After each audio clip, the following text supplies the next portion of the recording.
नमस्कार. सिनेमा विश्वातून यावेळी एक अत्यंत दुःखद बातमी समोर येत आहे. एका अतिशय दिग्गज अभिनेत्याचे निधन झाल्याने मनोरंजन विश्वातून हळहळ व्यक्त केली जात आहे.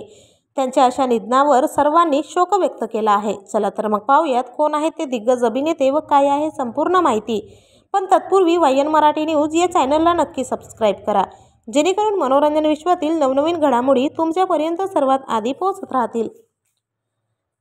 मित्रांनो, प्रसिद्ध नाट्य अभिनेता आलोक चॅटर्जी यांचे निधन झाले आहे. आलोक चॅटर्जी हे ज्येष्ठ अभिनेते इरफान खान यांचे बॅचमेट आणि नॅशनल स्कूल ऑफ ड्रामातील चांगले मित्र होते. कुसुमाग्रज यांनी लिहिलेल्या सुप्रसिद्ध नटसम्राट या नाटकाच्या हिंदी रूपांतरात त्यांनी अप्पासाहेब बेलवलकरांची भूमिका साकारून हिंदी प्रेक्षकांना आश्चर्यचकित केले होते. ही अजरामर भूमिका साकारून आपण खऱ्या अर्थानं नटसम्राट असल्याचं त्यांनी सिद्ध केले होते. आलोक चॅटर्जी हे बऱ्याच दिवसांपासून आजारी होते.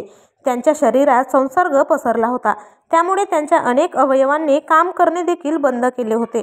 सोमवारी रात्री उशिरा त्यांनी अखेरचा श्वास घेतला. हिंदी चित्रपटसृष्टीतील दिग्गज अभिनेते ओम पुरी यांच्यानंतर सुवर्ण पदक मिळवणारे आलोक हे दुसरे अभिनेते होते. तर आपल्या चॅनलच्या परिवारातर्फे आलोक यांना भावपूर्ण श्रद्धांजली.